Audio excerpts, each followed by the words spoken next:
Bueno, vamos a continuar con la vida de Brecht. En particular, en este episodio lo que quiero hacer un poco de recapitulación es sobre los elementos del teatro épico de Brecht. Retomando un poco lo que hablábamos en el anterior, Brecht lo que se da cuenta es que sus obras son malinterpretadas en general y que a menudo el éxito justamente de sus obras se debe a esa mala interpretación.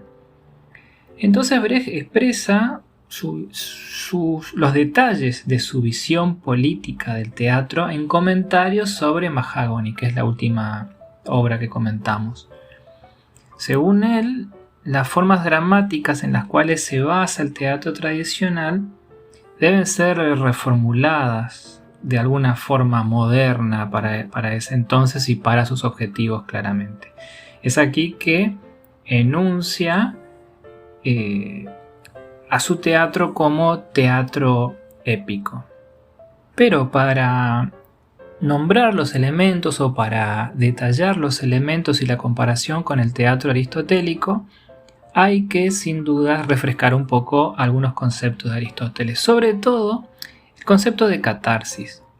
Para Aristóteles, la catarsis depuraba al espectador del miedo y la compasión mediante la imitación de las acciones que incitan, o sea, las acciones de los personajes que incitan, por ejemplo, al temor y en especial a la compasión.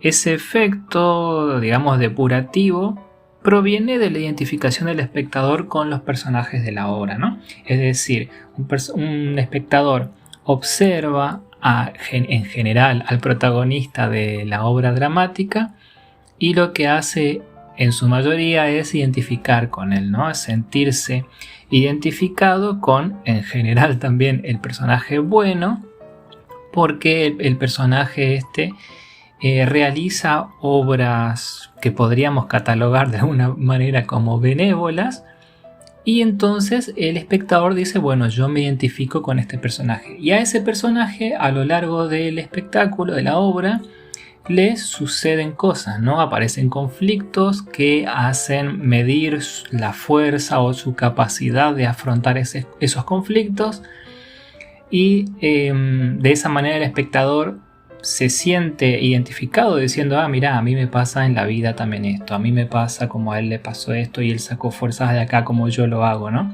Entonces, al ver todo ese transcurso de ese personaje durante la obra, el espectador de forma psicológica expía toda su carga y problemática, por lo general social y emocional claramente, a través de ese personaje, por un proceso, digamos, psicológico que Sigmund Freud lo llamaba como de transposición o traspolación, ¿no? En síntesis, la catarsis, el efecto catártico de Aristóteles, hace mención, y por supuesto que Brecht lo identifica y le molesta, es que el espectador se siente identificado y expíe todas sus preocupaciones y cuestiones internas que tiene a través de la obra, ¿no? Brecht no quiere que el espectador salga del espectáculo tranquilo, manso y suave otra vez a reinsertarse en la sociedad, sino todo lo contrario. Quiere generar un espectador capaz de hacer la revolución una vez que sale del teatro, ¿no? Que salga ofuscado, enojado, porque él construye los espectáculos para que el espectador salga como una persona crítica de lo que acaba de ver y no una persona relajada que ha expiado sus sensaciones y sentimientos internos y sale mansa otra vez a la sociedad. Los puntos que Brecht nombra o enumera dentro de su formulación del teatro épico son bastantes, pero en general tienen que ver todos con luchar contra el efecto catártico. No le interesa, justamente quiere lo contrario Brecht. Entonces tenemos por un lado el teatro dramático y del otro lado el teatro épico. El teatro dramático, la forma del teatro es una forma activa, es decir, se maneja a través de acciones. Digamos, entendemos qué quiere un personaje, qué quiere el otro y vemos esa tensión de un lado hacia el otro. En la forma épica del teatro, el teatro es narrativo, es decir, tiene que ver más con la narrativa. La palabra épica viene de las obras griegas antiguas, ¿no? Épicas, la Ilíada, la Odisea. Tiene que ver con la utilización de la palabra épica en el sentido narrativo, no de otra forma, ni como sinónimo de grandilocuente, como por ahí se lo utiliza de forma vulgar a la palabra, sino con la narrativa. Otra diferencia es que en la forma dramática del teatro, al espectador se lo incluye justamente como espectador, como un observador de la situación y nada más. En el teatro épico de Brecht, por lo contrario, hace el espectador un observador, pero despierta una capacidad para actuar. Es decir, no lo va a dejar realizar la identificación completamente, sino que siempre lo mantiene mediante diferentes herramientas de puesta en escena, lo mantiene como un observador crítico de lo que está sucediendo. En el teatro dramático, se le permite al espectador tener sentimientos e involucrarse con ellos mediante lo que va observando. En el épico no, en el épico se demandan decisiones de los espectadores, es decir, todo el tiempo se está viendo para decidir cosas. En el teatro dramático es importante la experiencia del espectador frente a la obra. Sin embargo, en el épico, para contrarrestar esto, lo que propone Brecht es que el espectador tenga una visión del mundo, es decir, una visión totalizadora y no solo lo que va atravesando el héroe o el protagonista de la historia. En el teatro dramático, el espectador interioriza las experiencias de los personajes. En el épico, por el contrario, el espectador confronta y estudia todo lo que va sucediendo. Por esto el espectador en el teatro dramático se asume al hombre, el espectador o el observador de la obra, tiene como precepto que el hombre se asume como algo conocido, inalterable, que las cosas son así, ¿no? Y los personajes estos son como los de mi vida real y que son así. Y no hay forma de cambiarlo, ¿no? En el teatro épico lo que propone Brecht es que el hombre sea un objeto de investigación que es mutable y que es mutante, es decir, que es plausible de ser modificado. En el teatro dramático también lo que pasa es que una escena es consecuencia de la otra. Esto está claramente detallado en la poética de Aristóteles, ¿no? Las escenas y las situaciones son consecuencia de las anteriores.